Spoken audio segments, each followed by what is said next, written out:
زندگی کیسے گزارنی ہے۔ میرے نبی کی زندگی کا دوسرا رخ کہ بطور انسان زندگی کیسے گزارنی ہے، مرد عورت ہے، زندگی کیسے گزارنی ہے۔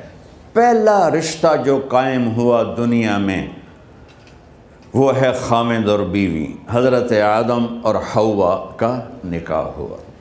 اللہ تعالیٰ نے عورت کو کمزور بنایا تو پہلے دن سے اس کو عزت اور احترام دیا تاکہ ساری زندگی اس کمزوری سے ناجائز فائدہ نہ اٹھایا جائے بلکہ اس کو عزت دی جائے۔ کہ آدم علیہ السلام کے لیے مٹی اکٹھی کی، پانی ڈالا، گوندھا اور ایک اسٹیچو بنایا اور ڈال دیا۔ جب وہ خشک ہوا اس میں روح ڈالی اور پھر وہ ننگے بدن تھے، پھر ان کو جنت کے کپڑے پہنائے اور جنت میں ڈال دیا۔ اس کائنات کا حسن بھی عورت سے ہے اور جنت کا حسن بھی عورت سے ہے۔ حضرت آدم علیہ السلام جنت میں، لیکن بابے جی دا دل ہی نہیں لگتا، کلے کلے ہی ٹرے پھر دیں۔ اب اللہ نے عورت کو بنانے کا ارادہ کیا تو اللہ ایک ڈھیر مٹی کا اکٹھا کر کے عورت کے لیے بھی بنا دیتا اور اس کا اسٹیچو بنا دیتا اور اس کو خشک ہونے دیتا، پھر اس میں روح ڈالتا، پھر اس کو کپڑے پہناتا۔ آپ حیران ہوں گے، سبحان اللہ، اللہ نے ایسا نہیں کیا۔ آدم علیہ السلام سوئے، آنکھ کھلی تو دیکھا ایک خوبصورت حسین عورت۔ یہ بات اکثر لوگوں کو معلوم ہوگی کہ یوسف علیہ السلام دنیا کے حسین ترین انسان تھے، اور یہ بات شاید کسی کو معلوم نہیں ہوگی کہ دنیا کی سب سے حسین خوبصورت عورت حضرت حوا ہے۔ حوا جن پر بڑھاپا آیا ہی نہیں، 1000 سال کے قریب زندگی گزاری، بڑھاپا نہیں آیا۔ حضرت آدم اور حوا قریب قریب عمر تھی۔ حضرت آدم کی عمر تو کتابوں میں مل جاتی ہے 1000 برس، لیکن حضرت حوا کی عمر کتنی تھی یہ کہیں پڑھنے کو ملا نہیں، اس لیے میں اندازہ کرتا ہوں کہ قریب قریب ہوگی۔ بڑھاپا نہیں آیا، بیماری نہیں آئی۔ اور حضرت حوا کو مینسز بھی نہیں آتے تھے۔ یہ عجیب بات آپ کو بتاؤں، اللہ نے اتنا جنت کا ان کے اندر نمونہ رکھا۔ تو جب حضرت آدم کی آنکھ کھلی تو دیکھا ایک حسن کا پیکر، انہوں نے تو جنت ہی بھول گئی۔ کہنے لگے یا اللہ ہن دل ٹھریا جا کے، یا اللہ کون ہے؟ کہ تیری بیگم۔ کہ واہ جی واہ، موجاں ہی موجاں۔ تو اللہ تعالیٰ نے نکاح پڑھایا۔ سبحان اللہ، اپنے نبی کی شان دوبارہ سنو۔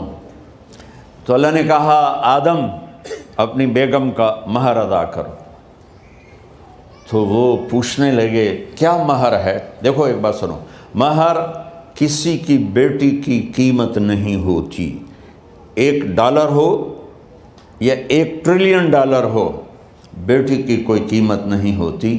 یہ ایک نشان ہے کہ اس بچی پر اب یہ جو خامد ہے وہ موت تک خرچہ اس کے ذمہ ہے، بیوی کے ذمہ خرچہ نہیں ہے۔ خامد کما کے لائے گا اور اپنی بیگم کو کھلائے گا، اور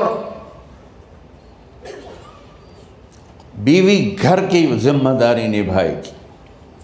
تو خیر وہ الگ بات چلی جائے گی۔ اللہ تعالیٰ نے کہا کہ مہر ادا کرو۔ کہا جی کیا مہر ہے؟ تو میرے اللہ نے کہا تیری نسل میں میرا آخری نبی آئے گا، اس پہ ایک دفعہ درود پڑھ دے، یہ مہر ہے۔ اچھا، شروع دن سے ہے کہ میں نے قبول کیا۔ قبول کیا کا مطلب ہے کہ میں اس لڑکی کو قبول کر رہا ہوں، اس کی کمیوں کے ساتھ بھی خوبیوں کے ساتھ بھی۔ اور جب لڑکی کہتی ہے سائن کرنا قبول کیا ہے، یا زبان سے کہے قبول کیا ہے، تو یہ اس بات کی گارنٹی ہے کہ میں نے اپنے اس لڑکے کو خامد ہونے کے طور پہ قبول کیا، اس کی کمیوں کے ساتھ بھی، اس کی خوبیوں کے ساتھ بھی۔ اور جو ہی شادی ہو کر ڈولی سسرال کے گھر جاتی ہے تو ٹیسٹ شروع ہو جاتا ہے، کی کر دیے، باندھی کے میں، اٹھیں دی کے میں، بول دی کے میں۔ اور اس میں بہت زیادہ نیگیٹو کردار ہے سسرال کا. کئی لڑکیوں کا چونکہ ہم نے اپنے نبی کی زندگی نہیں قبول کیا. یہ واجب ہے کہنا قبول کیا، کہ جس میں پیغام ہے کہ اب میں اس کی میں کوئی کمی ہے وہ بھی قبول کروں گی، کوئی خوبی ہے تو سر ماتھے پر. اور لڑکا کہتا ہے کہ میں اسے قبول کرتا ہوں، اس کی خوبیوں کے ساتھ بھی کمیوں کے ساتھ بھی. یہ بات یاد رکھنا، پرفیکشن کبھی تلاش نہ کرنا، پرفیکشن کبھی تلاش نہ کرنا. اللہ نے 100 نمبر نہیں مانگے، 51، ایک نمبر اوپر ہو گیا. گناہ تمہارے 50 ہیں اور نیکی تمہاری 51 ہے، تو اس ایک پر ہم تمہیں جنت میں ڈال دیں. اب کوئی خامد اپنی بیوی میں پرفیکشن دیکھنا چاہے، بیوی اپنے خامد میں پرفیکشن دیکھنا چاہے، ساس سسر اپنی بہو میں، ساس سسر اپنے داماد میں، بھائی اپنے بھائی میں، ماں باپ اپنی اولاد میں، اولاد اپنے ماں باپ میں، جہاں یہ نظر ہوگی تو وہاں لڑائی ہوگی. کمیوں کے ساتھ قبول کرو. قبول کا لفظ اتنا واجب ہے